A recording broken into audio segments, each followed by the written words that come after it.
Jésus, lui, veut commencer à organiser le repas de la Pâque. Et le jeudi, il demande à Pierre et Jean d'aller en ville pour tout préparer. Ils mangeront le repas traditionnel, de l'agneau rôti, du pain sans levain et de la salade amère. Et le soir venu, ils se regroupent tous ensemble autour de Jésus pour manger le repas de la Pâque. Tout le monde est là. Pierre et son frère André, Jean et Jacques, les fils de Zébédée, Jacques, le fils d'Alphée, cousin de Jésus, et Jude, le fils de Jacques, Matthieu, le collecteur d'impôts, Philippe, Thomas, Barthélemy, Simon le Zélote, et enfin Judas Iscariote, celui qui s'occupe des sous. Mais voilà que Jésus va chercher de l'eau et une serviette pour laver les pieds de ses disciples. Pierre n'est pas du tout d'accord. Seigneur, toi me laver les pieds? Non, tu ne me laveras pas les pieds, jamais. Si, Jésus lave quand même les pieds de Pierre et lui dit: Pierre, pour l'instant tu ne comprends pas, mais par la suite tu comprendras. Je fais ça pour vous donner l'exemple. Puisque moi, le Seigneur, je vous lave les pieds, vous aussi, vous devrez vous laver les pieds les uns aux autres. Et il lave donc les pieds de tous ses amis, et puis il passe à table. Pendant le repas, Jésus bénit le pain, et il dit: Prenez et mangez-en tous. Ceci est mon corps, livré pour vous. Puis il prend la coupe de vin, il la bénit, et la donne à ses amis en disant: Prenez et buvez-en tous, car ceci est la coupe de mon sang, le sang de l'alliance nouvelle et éternelle, qui sera versé pour vous et pour la multitude en rémission des péchés. Vous ferez cela en mémoire de moi. Et voilà que pendant le repas, Judas se lève et s'en va. Personne ne sait où il va, sauf Jésus. Jésus sait bien que Judas va le trahir, et que c'est son dernier repas avec ses amis. Voilà. Judas est parti dire au chef du temple qu'il veut bien les 30 pièces d'argent, et qu'en échange, il va leur dire où se trouve Jésus. À la fin du repas, Jésus sort avec ses disciples et va au mont des Oliviers, comme à son habitude. Et puis, il emmène avec lui Pierre, Jacques et Jean, et il leur dit: Mon cœur est plein de tristesse et d'angoisse. Restez ici et priez avec moi. Il s'éloigne un peu et prie son père, car il a peur. Mais quand il se retourne, il voit que ses 3 amis se sont endormis. Il les réveille pour leur demander de veiller et de prier avec lui. Et puis il retourne prier son père encore une fois: Père, que ta volonté soit faite. Mais à nouveau, quand il se retourne, il voit que ses disciples se sont encore endormis. Regardez, voilà Judas qui arrive avec des gardes. Judas embrasse Jésus pour le désigner aux gardes. Judas, c'est avec un baiser que tu me trahis? Oui, c'était bien ça.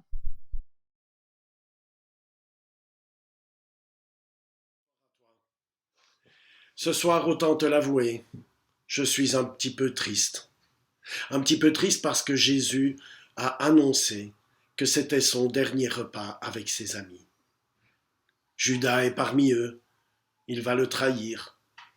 Jésus sait qu'il va mourir, il a déjà bien annoncé plusieurs fois sa mort, mais ici, sa mort est toute proche. Alors, il va faire un geste fort aujourd'hui.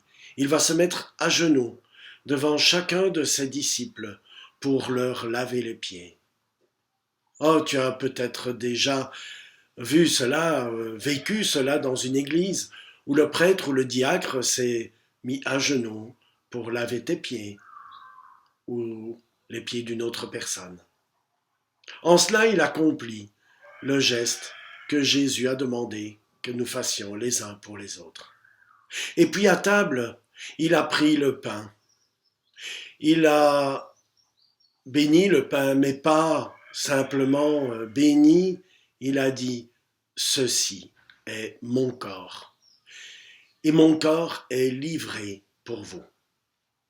Alors, chaque fois que moi je vais communier, je présente mes mains comme un petit trône, parce que je sais que Jésus est présent encore aujourd'hui et se donne encore aujourd'hui dans l'hostie. Il a pris la coupe et il a dit: ceci est mon sang. Ce sang sera versé demain sur la croix. Après ce repas, où Judas est parti en courant de ce repas, Jésus invite ses disciples à aller au jardin des Oliviers avec lui, et il leur demande de veiller.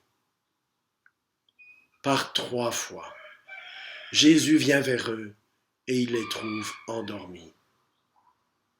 Et moi, suis-je toujours éveillé quand le Seigneur veut me parler? Suis-je toujours éveillé quand je dis « Seigneur, je resterai avec toi, je ne vais pas t'abandonner »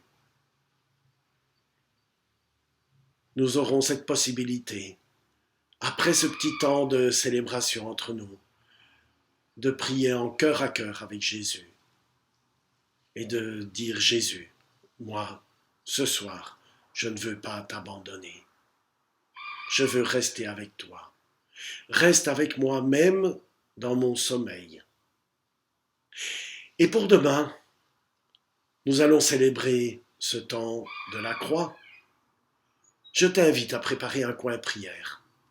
Un coin prière où tu auras bien mis la croix, une image peut-être, une photo de papy, mamie, quelqu'un que tu aimais. Et promis, je te montrerai, moi, mon coin prière.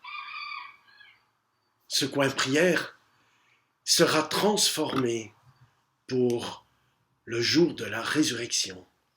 Dès le samedi soir, je transformerai mon coin prière en y mettant des fleurs, un tissu blanc pour signifier que Jésus est ressuscité. Et ça, c'est la bonne nouvelle. Alors, si j'étais un peu triste en commençant à te parler, je sais que je peux être triste aujourd'hui et peut-être demain aussi. Mais je sais pourquoi je le suis et que la résurrection est le moment le plus important de toute l'année parce que je sais que Christ est ressuscité pour moi jusqu'à la fin des temps. Alors, à demain.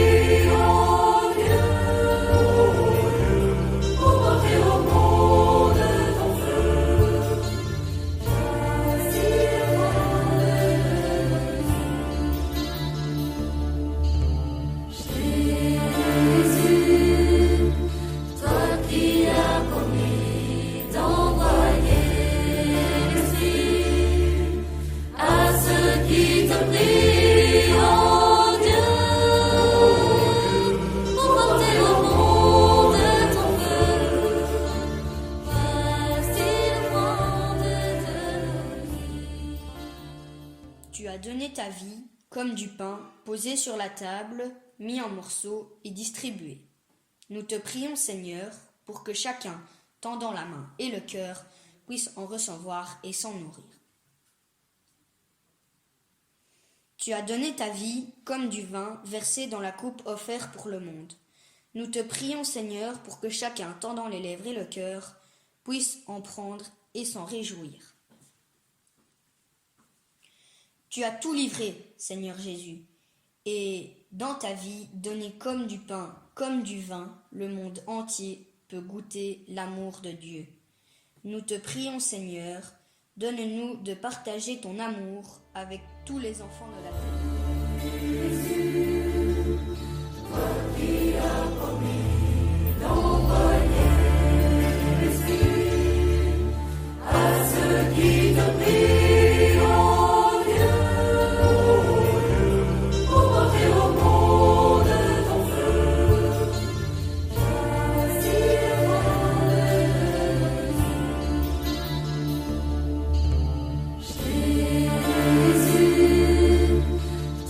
Yeah.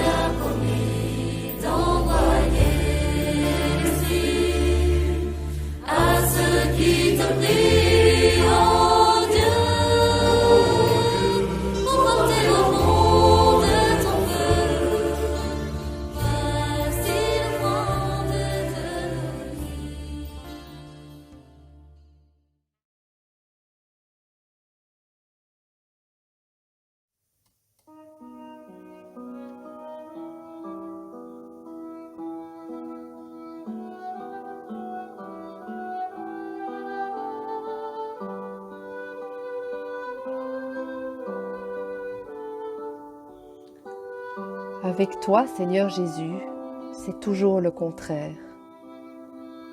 Le plus grand n'est pas celui qui commande. Le plus grand n'est pas celui qui connaît toutes les réponses. Le plus grand n'est pas celui qui reçoit le salut de tous. Le plus grand n'est pas celui qui possède l'or et l'argent. Le plus grand n'est pas celui qui est fort et qui crie et qu'on craint. Avec toi, Seigneur Jésus, on est grand par le cœur et par l'amour quand on se prépare à être au service. Être serviteur est difficile. C'est pourquoi je viens près de toi pour apprendre à servir le pardon à la place de la vengeance, le sourire à la place de la colère,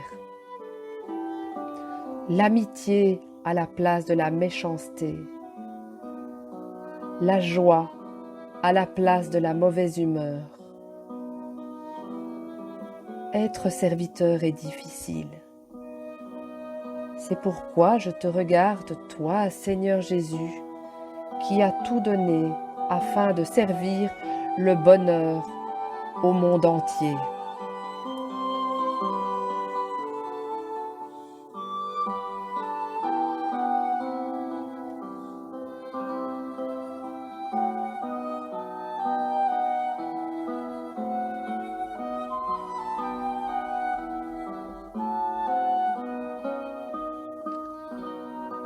Nous te proposons de prendre à ton tour un temps de prière avec Jésus. Tu trouveras en dessous de cette vidéo quelques chants méditatifs qui pourront porter cette prière.